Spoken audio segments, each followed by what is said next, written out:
राधे राधे, जय श्री कृष्णा। मैं सीमा सिंह बड़ों को चरण स्पर्श, छोटों को प्यार और बराबर वालों को नमस्कार करती हूँ। आज हम कार्तिक मास के महात्म्य का 18वां अध्याय सुनेंगे। अब तक हमने 17 अध्याय सुने हैं। आशा करती हूँ आपको सभी अध्याय अच्छे लग रहे होंगे। अगर आपको ये अध्याय अच्छा लगे तो इसे ज़्यादा से ज़्यादा लाइक करें, अपने दोस्तों रिश्तेदारों में जरूर शेयर करें ताकि उन्हें भी कार्तिक मास के महात्म्य को सुनने का संपूर्ण फल प्राप्त हो। और आपसे करुण रिक्वेस्ट है कि अगर अभी तक आपने मेरे चैनल को सब्सक्राइब नहीं किया है तो कृपया मेरे चैनल को सब्सक्राइब करें ताकि मेरा आगे आने वाला वीडियो सबसे पहले आपको मिले। धन्यवाद। कार्तिक मास के इस अध्याय में हम 18वां अध्याय सुनेंगे। साथ ही इसमें हम गंगा का महात्म्य सुनेंगे और पंच देवताओं की कार्तिक स्नान की कहानी भी सुनेंगे। आइए सबसे पहले हम 18वां अध्याय सुनते हैं। जब युद्ध में जलंधर ने कार्तिकेय, गणेश और वीरभद्र को चोट पहुंचाई और सभी शिवगण युद्धभूमि छोड़कर कैलाश पर भाग निकले, तब शिवगणों ने महादेव जी से जाकर सारा वृतांत सुनाया। तब रुद्र रूप महाप्रभु शंकर भगवान अपने वीर गणों के साथ नंदी पर चढ़कर हंसते हुए युद्ध भूमि में पहुंच गए। उनको आया देखकर उनके पराजित गण फिर से लौट आए और सिंहनाद करने लगे। सभी शिवगणों ने अपने अपने आयुधों से दैत्यों पर प्रहार करना शुरू कर दिया। भीषण रूपधारी रुद्र को देखकर दैत्य युद्धभूमि छोड़कर भागने लगे। तब युद्ध में अपने दैत्यों को पराजित और भागते हुए देखकर जलंधर ने हजारों बाण छोड़े और भगवान शंकर की ओर क्रोधित होकर दौड़ पड़ा। उसके बाद शुंभ निशुंभ आदि वीरों ने भी क्रोधित होकर अपने ही होठों को काट लिया और भगवान शंकर से युद्ध करने के लिए उद्यत हुए। इतने में ही शंकर भगवान ने जलंधर के सब बाण जालों को काटकर अपने गणों को निर्भय वरदान दिया और अपने अन्य बाणों की आंधी से दैत्यों को पीड़ित कर दिया। खड़गोरम नामक दैत्य को अपने फरसे में मार डाला और बलाहक का सिर काट डाला। धसमरई भी मारा गया। शिवगण चिशीर से प्रचंड नामक दैत्य का सिर काट डाला। किसी दैत्य को शिवजी के बैल ने मारा तो कई उनके बाणों द्वारा मारे गए। यह देखकर जलंधर अपने शुंभ निशुंभ आदि दैत्यों को धिक्कारने लगा और भयभीतों को धैर्य देने लगा। परंतु किसी भी तरह से सभी दैत्य दोबारा युद्ध भूमि में जाने को तैयार नहीं हुए। दैत्य सेना ने पलायन शुरू कर दिया। तब महाक्रुद्ध जलंधर शिवजी को अपनी ओर ललकारने लगा। साथ ही उसने 70 बाण भगवान महादेव जी की ओर दग्ध करने के लिए छोड़ दिए तथा बहुत से बाणों का प्रहार किया। शिवजी उनके बाणों को काटते रहे, यहाँ तक कि उन्होंने जलंधर की ध्वजा क्षेत्र और धनुष को भी काट डाला। फिर 7 बाण मारकर उसके शरीर पर आघात पहुंचाया। धनुष के कट जाने से जलंधर ने प्रचंड बाण मारकर उनकी गदा के टुकड़े टुकड़े कर दिए। तब उसने समझा कि शिव मुझसे बलवान हैं, अतः उसने गंधर्वी माया उत्पन्न कर दी। अनेक गंधर्व अप्सराओं के गण पैदा हो गए।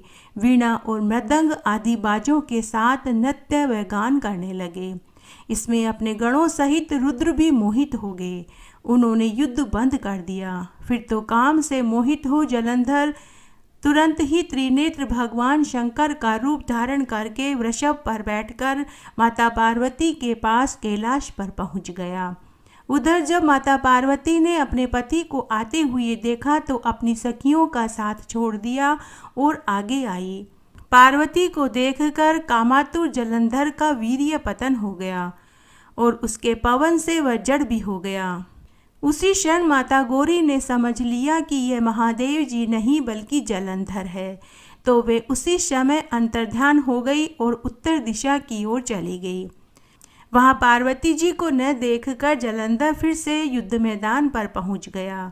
उधर माता पार्वती ने भगवान विष्णु को बुलाकर दैत्य का सारा कृत्य कहा और यह प्रश्न किया कि क्या आप इससे अवगत हैं। भगवान विष्णु हाथ जोड़कर माता पार्वती से बोले कि आपकी कृपा से मुझे सब बातों का ज्ञान है। हे माँ, जो आपकी आज्ञा हो वह बताइए, मैं वही पालन करूँगा। जगत माता ने विष्णु भगवान से कहा कि उस दैत्य ने जो मार्ग खोला है तुम भी उसी का अनुसरण करो। मैं तुम्हें आज्ञा देती हूँ कि तुम जाकर उसकी स्त्री का पतिव्रत धर्म भ्रष्ट कर दो, वह दैत्य तभी मारा जाएगा। माता पार्वती जी की आज्ञा पाकर भगवान विष्णु माँ की आज्ञा को शिरोधार्य कर छल कपट करने वाले जलंधर की नगरी में पहुँच गए। सूत जी ऋषि मुनियों से बोले कि हे ऋषि मुनियों, आज मैं तुम्हें गंगा के महात्म्य को सुनाता हूँ, तुम ध्यान से सुनो। तब सूत जी ऋषि मुनियों को गंगा का महात्म्य सुनाने लगे। वह इस प्रकार है। सूत जी ऋषि मुनियों से बोले कि हे ऋषि मुनियों, आज मैं तुम्हें राजा सोदास की कथा सुनाता हूँ। सूत जी कहने लगे कि हे ऋषि मुनियों, भागीरथ के वंश में सोदास नाम का एक राजा था, जिसका पुत्र मित्रसह था। वह मुनि वशिष्ठ के शाप से राक्षस हो गया, परंतु गंगा जल के प्रभाव से परमपद को प्राप्त हो गया। तब ऋषि कहने लगे कि हे सूत जी, वशिष्ठ जी ने किस कारण उसको शाप दिया, कृपा करके आप हमें विस्तार से सुनाइए। तब सूत जी कहने लगे कि अत्यंत धर्मज्ञ सोदास राजा शिकार खेलने के लिए वन में गया। राजा ने वन में अनेक मृगों का शिकार किया। फिर राजा भूख और प्यास से दुखी हो रेवा नदी के तट पर पहुंच गया। उसका पुत्र मित्र सह नित्य नियम करता था। राजा ने रात्रि वहीं बिताई। प्रातः समय उठकर फिर से शिकार की तलाश में गया। उसी समय मृग की खोज में फिरते हुए राजा ने पर्वत की कंदरा में व्याघ्र और व्याघ्री को मैथुन कर्म करते हुए देखा। राजा ने कान तक धनुष खींचकर उनके ऊपर बाण चला दिया। राजा के बाण से व्याघ्री घायल हो गई और राक्षसी रूप को प्राप्त होकर पृथ्वी पर गिरकर मर गई। राक्षसी को मरता हुआ देखकर व्याघ्र भी राक्षस होकर बड़े क्रोध से राजा से बोला कि हे राजन, तुमने मेरे साथ घोर अन्याय किया है, इसका मैं तुमसे बदला लेकर रहूँगा। ऐसा कहकर राक्षस और राक्षसी अंतर्ध्यान हो गए। राजा इस बात से बहुत डर गया और वापस महल में आया और आकर अपने मंत्रियों को पूरी बात बताई। इस तरह बहुत सा समय बीत गया। उसके बाद राजा सोदास ने मुनि वशिष्ठ को बुलाकर अश्वमेध यज्ञ करवाया। मुनि वशिष्ठ ने विधि विधान से अश्वमेध यज्ञ को किया और देवताओं को हवि देकर यज्ञ को समाप्त किया। उसके बाद मुनि वशिष्ठ रेवा नदी में स्नान करने के लिए चले गए। इतने में वही राक्षस, जिसकी राक्षसी को राजा ने मैथुन कर्म करते समय मारा था, वह क्रोधित होकर अपना बदला लेने के लिए वहां आया और गुरु वशिष्ठ को स्नान करने के लिए गया हुआ देखकर मुनि वशिष्ठ का रूप धारण करके राजा से कहने लगा कि हे राजन, हम मांस खाएंगे, हमारे लिए तुम मांस का इंतजाम करो। फिर उसी राक्षस ने राजा के रसोइये का रूप धर लिया और राजा की रसोई में जाकर मनुष्य का मांस बनाकर के वहां रख दिया। राजा ने गुरु वशिष्ठ के स्नान करके वापस आने पर सोने की थाल में मांस रख कर परोस दिया। गुरु वशिष्ठ ने अपनी दिव्य दृष्टि से मनुष्य के मांस का भोजन होना जानकर क्रोध युक्त हो गया और मुनि वशिष्ठ क्रोधित होकर राजा सोदास को शाप देते हुए बोला कि अरे राजन, तुमने हमें मनुष्य का मांस खिलाने की चेष्टा करी, तुमने हमें राक्षसों का भोजन परोसा है, इसलिए तुम भी राक्षस हो जाओ। तब राजा ने मुनि वशिष्ठ को पूरी बात बताई कि अभी थोड़ी देर पहले ही आपने ही कहा था कि हमारे लिए भोजन में मांस बनाओ। तब मुनि वशिष्ठ ने अपनी ज्ञान दृष्टि से राजा को राक्षस से चले जाने का सारा वृतांत मालूम कर लिया। तब मुनि वशिष्ठ ने पूरी बात राजा को बताई। पूरी बात सुनने के बाद राजा को भी अत्यंत क्रोध आया और क्रोधित होकर मुनि वशिष्ठ से राजा कहने लगा कि आपने मुझे अकारण ही शाप दिया है। तब राजा ने भी मुनि वशिष्ठ को शाप देने के लिए अंजलि में जल लिया और मुनि वशिष्ठ को राजा शाप देने के लिए उद्धत हो गया। उसी समय रानी दमयंती ने राजा के द्वारा मुनि को शाप देने के लिए उद्धत देखा तो उन्होंने राजा को शाप देने से रोक दिया और वह बोली कि आप तो क्षत्रिय पुत्र हो, क्रोध को आप त्याग दीजिए। जो भोग आपके भाग्य में भोगना लिखा है वह तो होकर ही रहेगा। जो मनुष्य गुरु से हुक्कार तुक्कार करता है वह निर्जन वन में जाकर ब्रह्म राक्षस बनता है और जो राजा क्रोध न करके गुरु की सेवा करता है वह मरने के बाद सद्गति को प्राप्त होता है। रानी के वचन सुनकर राजा क्रोध को त्याग कर अपने मन में सोचने लगा कि ये अंजलि के जल को अब मैं कहाँ त्यागूं, क्योंकि जिस पर यह जल पड़ेगा वह भस्म हो जाएगा। तब राजा ने उस जल को अपने पैरों में ही डाल दिया, जिससे राजा के पैर काले पड़ गए, जिससे वह राजा लोक में कलमाशपाद नाम से विख्यात हुआ। फिर वह राजा गुरुजी के पैरों में गिर पड़ा और अपने अपराध की क्षमा मांगने लगा। मुनि वशिष्ठ ने राजा को अज्ञानता व शाप देने से अपनी निंदा की और कहने लगा, ज्ञान रहित मनुष्य पशु के समान है। ज्ञानवान ही सुख पाता है और ज्ञान रहित दुख पाता है। मैंने अज्ञानतावश तुम्हें शाप दिया। तब मुनि वशिष्ठ ने राजा से कहा कि हे राजन, यह शाप केवल 12 वर्ष तक रहेगा। इसके पश्चात तुम गंगा जल के प्रभाव से अपने असली रूप में आ जाओगे और उसके बाद अनेक वर्षों तक तुम राज्य का सुख भोगोगे। गंगा जल के प्रभाव से ज्ञान प्राप्त करके विष्णु की सेवा करते हुए परम गति को प्राप्त होगे। मुनि वशिष्ठ ऐसा कहकर अपने आश्रम में चले गए। राजा उसी समय राक्षसी देह को प्राप्त हो गया। राजा भूख और प्यास से दुखी काली रात के समान भयंकर होकर निर्जन वन में इधर उधर फिरने लगा। अनेक प्रकार के जीव जंतु, मनुष्य, सर्प, पक्षी, जल के जीव सबको खाने लगा। हाड़, मांस, रक्त, बाल, इनसे पृथ्वी भयंकर हो गई। राजा 6 महीने के भीतर ही 100 योजन की पृथ्वी पर रहने वाले लोगों को, जीव जंतुओं को खा गया और वहां से व्याकुल होकर वह दूसरे वन में पहुंच गया। फिर नर्मदा के तट पर आया, वहां भी मनुष्यों और दूसरे जीवों को मार कर खाने लगा। फिर एक दिन राजा ने नर्मदा के तट पर घूमते हुए स्त्री सहित रमण करते हुए एक मुनि को देखा। भूख से दुखी होकर जैसे एक व्याघ्र मृग को पकड़ लेता है, राजा ने मुनि को पकड़ लिया। उसकी स्त्री अपने पति को एक राक्षस के हाथों में देखकर राक्षस रूपी राजा से प्रार्थना करके बोली कि हे राजन, तुम क्षत्रिय के पुत्र हो, प्राणों से भी अधिक प्यारे मेरे पति को तुम मत मारो। सूर्य कुल में तुम्हारा जन्म हुआ है। पूर्व जन्म में तुम राक्षस नहीं, एक राजा थे।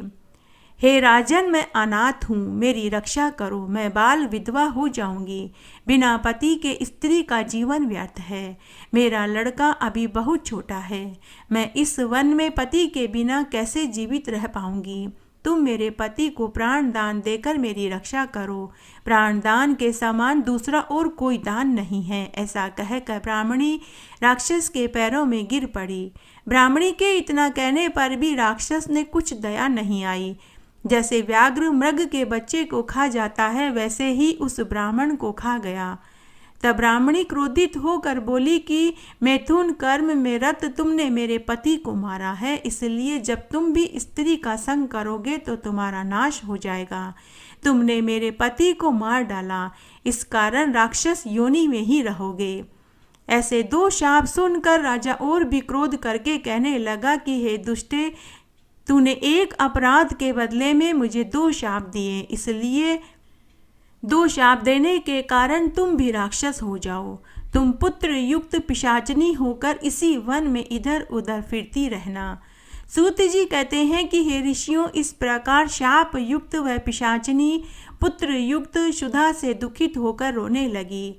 वह राक्षस और पिशाचनी दोनों ही उस वन में इधर उधर भटकने लगे और नर्मदा के तट पर एक वट वृक्ष के नीचे पहुँचे। उस वट वृक्ष पर गुरु के क्रोध से शापित एक ब्रह्म राक्षस रहता था। वह उन दोनों राक्षस और पिशाचिनी को वहां पर आया देखकर क्रोध से बोला कि अरे तुम कौन हो और किस पाप के कारण तुम्हारी यह दशा हुई है। राजा ने यह सुनकर अपना और पिशाचिनी का सारा वृतांत उस ब्रह्म राक्षस को बताया। तब राजा कहने लगा कि आप कौन हैं, अपना सारा वृतांत हमें बताइए। हम और आप आपस में मित्र हैं और कोई मित्र से छल कपट करता है तो वह पाप का भागी होता है। इसलिए आप अपना पूरा वृतांत सुनाइए। तब ब्रह्म राक्षस कहने लगा कि मैं मगध देश में प्रवीण सोमदत्त नाम वाला धर्म से श्रद्धा युक्त ब्राह्मण था। मैंने मद में आकर अपने को बड़ा भारी विद्वान समझकर गुरु को उदासीन किया। इसी से मेरी यह दशा हुई है। भूख से दुखी होकर हमको कहीं भी सुख नहीं मिलता। इस पर भी मैंने हजारों ब्राह्मणों को खा डाला। इस प्रकार से दुखी मानसिक दुखों से पीड़ित मनुष्यों का मांस मैं नित्य खाता रहा। गुरु के अपमान से मैं राक्षस योनि को प्राप्त हुआ। तब कलमाशपाद कहने लगा कि गुरु कैसा और कौन होता है वह मुझे बताइए। तब सोमदत्त कहने लगा कि गुरु कौन कौन होते हैं वह सुनो। वेदों को पढ़ने और सुनने वाले, वेदों के संदेह को दूर करने वाले, भय से रक्षा करने वाले, अन्नदाता, शिक्षा देने वाले, बुरे कामों से रोकने वाले, ज्येष्ठ भाई, पिता, गर्भ मरण पर्यंत कर्म करने वाले और राजा, ये गुरु होते हैं। इनकी वंदना करनी चाहिए, इनकी कभी निंदा नहीं करनी चाहिए। तब कलमाशपाद कहने लगा कि तुमने बहुत से गुरु कहे हैं, इनमें से कौन सा गुरु बड़ा होता है या फिर सभी बराबर होते हैं? तब वह ब्रह्म राक्षस बोला कि वेद और मंत्रों का उपदेश करता, पिता और धर्म का मार्ग बताने वाला, ये विशेष गुरु होते हैं। इनमें भी विशेष गुरु जो देव पूजा से कर्म करावे, देव पूजा का फल बतलावे, गुप्त मंत्र का उपदेश दे, ये श्रेष्ठ गुरु होते हैं। धर्मशास्त्र तथा पुराणों के कहने वाले श्री वेद व्यास जी ने वेद और शास्त्रों के भाग करके पुराणों में सर्व धर्म शास्त्र कहे हैं। पुराणों के नित्य श्रवण से बुद्धि निर्मल हो जाती है, पाप नष्ट हो जाते हैं और शुद्ध ज्ञान मिलता है। जो मनुष्य धर्म अर्थ काम मोक्ष चाहता है उसको पुराण सुनना चाहिए। मनोरमा गंगा के तीर पर श्री गौतम जी के कहे सब धर्म शास्त्र और पुराण सुने। एक समय मैं महादेव जी का पूजन कर रहा था। उसी समय श्री गौतम जी वहां आ गए। मैंने खड़े होकर उनको प्रणाम नहीं किया, पूजा में ही लगा रहा। गौतम जी हमारा पूजन देखकर बहुत प्रसन्न हुए, परंतु महादेव जी ने हमारे द्वारा गुरु का अपमान करते हुए देखकर मुझे ब्रह्म राक्षस बना दिया। जो कोई गुरु का अपमान करता है उसके सब धर्म नष्ट हो जाते हैं और जो गुरु का आदर करता है, सेवा करता है, ऐश्वर्य को प्राप्त होता है। उसी पाप के कारण मैं ब्रह्म राक्षस बना। न जाने इस सुधा रूपी अग्नि से मुझे कब मुक्ति मिलेगी। सूत जी कहते हैं कि हे ऋषियों, उनकी इस गुरु की महिमा और धर्मशास्त्र की चर्चा करने से उनके सारे पाप नष्ट हो गए। इतने में दूर से आते हुए गर्गा ऋषि को देखा। तब राक्षस और पिशाचिनी दोनों हाथ जोड़कर उनकी तरफ भागे और कहने लगे कि हमारा भोजन आ गया। परंतु गर्ग जी के कहे हुए वचनों को याद करके निकट न जाकर दूर से ही कहने लगे। राक्षसी कहने लगी कि हे धर्माता, आपको नमस्कार है। हमने कितने ही ब्राह्मण खा डाले, परंतु आप महादेव जी के नाम से सुरक्षित हैं। हमने नाम की महिमा तथा गंगाजल की महिमा सुनी है। पृथ्वी के सब तीर्थ गंगाजल की एक बूंद के बराबर भी नहीं कहे जा सकते।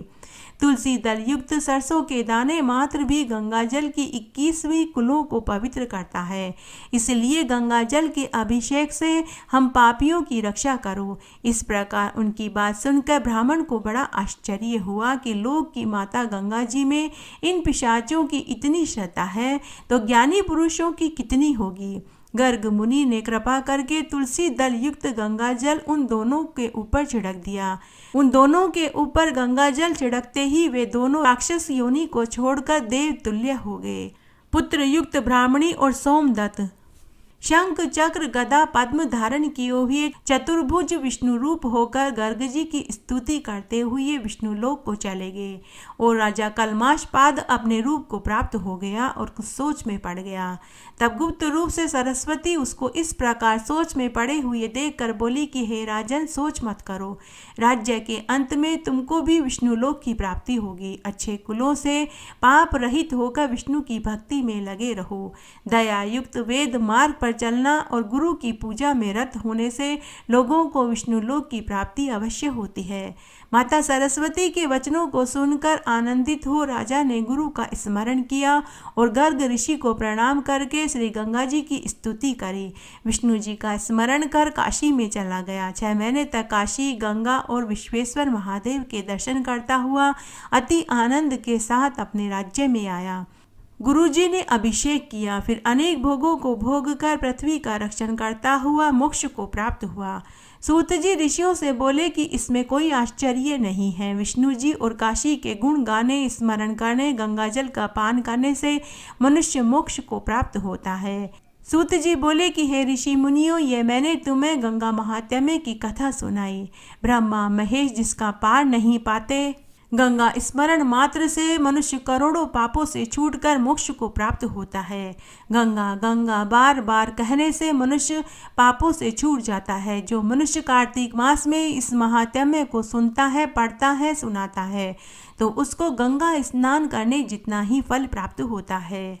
इस अध्याय में आज हम पंचदेव की कार्तिक व्रत कथा सुनेंगे। अर्थात आज हम कार्तिक मास के इस अध्याय में पंचदेवता की कहानी सुनेंगे। एक बार बहुत छोटा सा गांव था। उस गांव में कई जाति धर्म के लोग रहते थे। उस समय छुआछूत की प्रवृत्ति लोगों में घर बैठी हुई थी। उस गांव में छोटी जात के एक आध ही घर थे। उन्हीं में एक घर एक विधवा महिला व उसकी 10 साल की बेटी गौतमी का था। कहानी भी उन्हीं के ऊपर है। दोनों माँ बेटी पूरे गांव का मेला ढोती थी और पूरे गांव में सड़क पर झाड़ू बुहारी लगाया करती थी। यह गांव गंगा के तट पर बसा हुआ था। तब एक बार की बात है, जब दोनों माँ बेटी गंगा तट पर झाड़ू बुहारी लगा रही थी तो उसकी बेटी ने कुछ स्त्री पुरुषों की बातें सुनी। वे कार्तिक मास की महिमा को बता रहे थे। उन स्त्री पुरुषों की बातों को सुनकर उस 10 साल की गौतमी का भी मन हुआ कि मैं भी कार्तिक स्नान और व्रत करूं। तब घर आने के बाद गौतमी ने अपने मन की बात अपनी माँ से कही। तब उसकी माँ ने कहा कि बेटी, अगर तेरा मन है तो तू जरूर कर। कार्तिक स्नान और व्रत करने का बहुत अक्षय फल मिलता है। तब गौतमी अपनी माँ से बोली कि माँ, भगवान की पूजा किस विधि से करूं, क्योंकि हमें मंदिर में कोई गांव वाला जाने नहीं देगा। माँ, भगवान कैसे दिखाई देते हैं? मैंने तो आज तक भगवान के दर्शन भी नहीं करे हैं। नहीं हमारे घर में भगवान की कोई मूर्ति है। तब उसकी माँ बोली कि बेटी, भगवान तो कण कण में बसे हैं। उनके तो 1000 आँखें और हाथ पैर होते हैं। गौतमी अपनी माँ से बोली कि माँ, क्या तुम मुझे भगवान की तस्वीर लाकर दे दोगी? तब उसकी माँ बोली, बेटी कि भगवान की मूर्ति तो बहुत महंगी होती है। मूर्ति खरीदना हमारे बस में नहीं है, लेकिन मैं तुम्हें कागज की भगवान की तस्वीर बाजार से खरीद कर लाकर दे दूंगी। दूसरे दिन गौतमी माँ से बोली कि माँ, मैं तुम्हारी जगह झाड़ू लगाने चली जाती हूँ। आप मेरे लिए बाजार से कागज के भगवान की तस्वीर लाकर दे देना। गौतमी झाड़ू बुहारी करने गांव में चली गई। उधर उसकी माँ बाजार में भगवान की तस्वीर वाली दुकान के सामने जाकर खड़ी हो गई। दुकान के बाहर वह बहुत देर तक खड़ी रही। उसे बार बार डर लग रहा था और घबराहट हो रही थी कि कहीं दुकान का मालिक उसे डांट डपट कर भगा न दे। वह कई देर से वहीं खड़ी रही। तभी दुकान के मालिक की नज़र गौतमी की माँ के ऊपर पड़ी।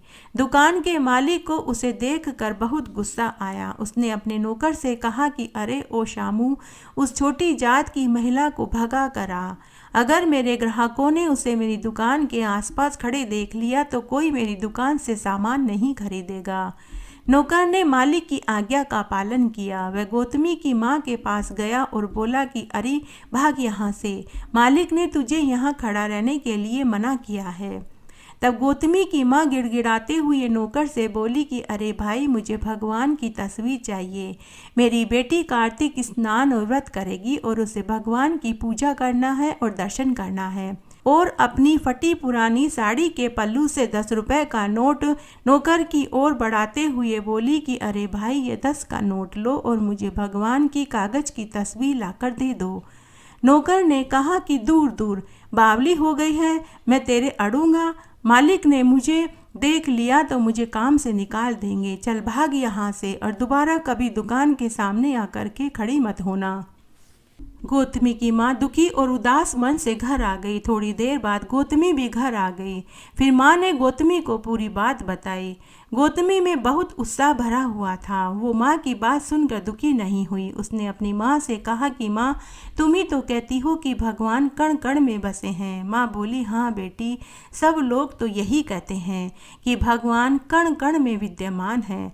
उसी समय गौतमी घर के बाहर गई और बजरी में से 5 पत्थर उठा कर लाई और बोली कि माँ, क्या इन पत्थरों में भी भगवान होंगे? माँ ने कहा कि हाँ बेटी, इन पत्थरों में भी भगवान वास करते हैं। तब गौतमी माँ से बोली कि माँ, मैं पूरे कार्तिक मास में इन्हीं पत्थरों की पूजा करूँगी और व्रत करूँगी। मुझे भगवान जरूर दर्शन देंगे। माँ भी अपनी बेटी की बात में हाँ मिलाती रही। तब गौतमी उन 5 पत्थरों को खूब रगड़ रगड़ कर धोई। उनके ऊपर भगवान के नाम लिखे। अब वह रोज कार्तिक मास में मोली मोली चावल लगाती और तेल का दीपक जलाती और उन 5 पत्थरों को भगवान मानकर पूजा करने लगी। रोज उसकी माँ उसके लिए खिचड़ी बनाती, कभी रोटी बनाती। तो गौतमी कभी खिचड़ी तो कभी रोटी का उन 5 पत्थरों को भोग लगाती। उसके बाद तारों की छाँव में व्रत खोल लेती। दिन में अपनी माँ के साथ गंगा तट पर झाड़ू बुहारी करने के लिए जाती तो वहाँ चुपचाप एक कोने में बैठ जाती। वहाँ बहुत से लोग कार्तिक मास की कथा कहानियों को सुना रहे होते थे, तो वह भी एक तरफ बैठकर उनकी कथा कहानियों को और कार्तिक मास के महात्म्य को सुनती। इस तरह गौतमी रोज सुबह तारों की छांव में उठती, नहाती धोती और पंच देवताओं को नहलाती, उन्हें तिलक लगाती, चावल लगाती, मोली चढ़ाती, पूजा करती, अगरबत्ती करती, दीपक करती और शाम को भोजन का भोग लगाती और बाद में खुद तारों की छांव में व्रत खोल लेती थी।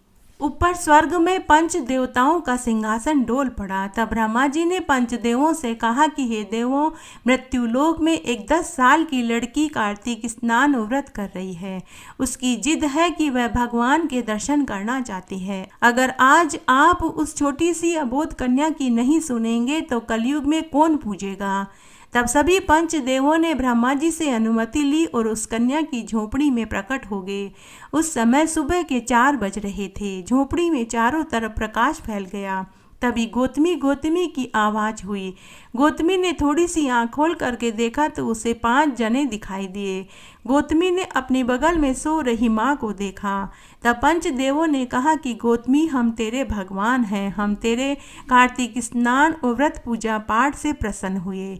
तुम कोई भी 5 वर मांग लो। गौतमी भगवान से बातें करने लगी। तभी उसकी माँ की भी नींद खुल गई।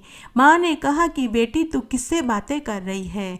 क्यों अकेली बड़बड़ा रही है? गौतमी ने कहा कि माँ, मैं कार्तिक के पंच देवताओं से बातें कर रही हूँ। माँ ने पूरी झोपड़ी में नजरें घुमाई और बोली कि बेटी, मुझे तो कोई दिखाई नहीं दे रहा। तब गौतमी बोली कि हे प्रभु, मेरा पहला वर यह है कि आप मेरी माँ को भी दर्शन दीजिए। तब गौतमी की माँ को भी पंचदेवता दिखाई देने लगे। माँ तो पागलों की भांति भगवान के चरणों में गिर पड़ी। फिर गौतमी बोली कि हे देव, मुझे एक भाई दीजिए। उसी समय सोने के पलने में एक सुंदर शिशु आ गया। उसके बाद कार्तिक के पंचदेवों ने कहा कि पुत्री, तुम 3 वर और मांगो। तब गौतमी बोली कि हे देव, हमें कोई मंदिर में जाने नहीं देता, इसलिए आप सदा सदा के लिए मेरे घर में विराजमान हो जाइए ताकि मैं रोज पूजा करूं और दर्शन कर पाऊं। तभी उसकी कुटिया एक महल में बदल गई और महल के एक कोने में पंच देवता विराजमान हो गए। चौथे वर में खूब धन धान्य हो गया और 5वें वर में उसे हमेशा दर्शन देने का वरदान देकर पंचदेवता अंतर्ध्यान हो गए। सुबह पूरे गांव में आग की तरह ये खबर फैल गई कि गौतमी का घर महल में बदल गया। रातों रात खूब धन धान्य हो गया। तब गांव के कुछ जलने भूलने वाले लोगों ने इसकी सूचना राजा को दे दी। तब राजा ने अपने सैनिकों को भेजकर उनको घर से धक्के मार कर निकाल दिया और उनका महल नुमा घर धन धान्य हड़प लिया। तब उसी रात्रि को कार्तिक पंच देवताओं ने राजा को स्वप्न में दर्शन देकर कहा कि हे राजन, तुमने जिसे घर से बेदखल किया है उन्हें उनका घर धन धान्य वापस लौटा दो, नहीं तो हम तुम्हारा राज्य सारा सुख वैभव नष्ट कर देंगे। दूसरे दिन राजा ने अपना स्वप्न राज दरबार में अपने मंत्रियों और राज्य ज्योतिषी को सुनाया। तब राज्य ज्योतिषी ने कहा कि हे राजन, आप उन्हें उनका महल, उनका घर, धन धान्य वापस लौटा दीजिए। यह उनको कार्तिक स्नान और व्रत के फल के रूप में मिला है। तब राजा ने पूरे सम्मान के साथ उन्हें उनका सब कुछ लौटा दिया और साथ ही खूब सारा धन और दिया और पूरी नगरी में ये ढिंढोरा पिटवा दिया कि सभी मनुष्यों को कार्तिक मास में स्नान और व्रत करना चाहिए। अगले वर्ष जब कार्तिक का महीना आया तो राजा ने अपनी रानी के साथ कार्तिक स्नान और व्रत किया और खूब दान पुण्य किया। घटती हो तो पूरी हो, पूरी हो तो परवान चढ़े, भूले बिसरे नाम तेरे भंडार में भरे। इस तरह आज मैंने आपको कार्तिक मास का 18वां अध्याय सुनाया। साथ ही इसमें मैंने गंगा का महात्म्य सुनाया और पंच देवताओं की कहानी सुनाई। आशा करती हूँ यह आपको जरूर पसंद आएगी। मेरे साथ बने रहने के लिए आपका धन्यवाद। आगे की कथा कहानी के लिए भी आप इसी तरह मेरे साथ बने रहें।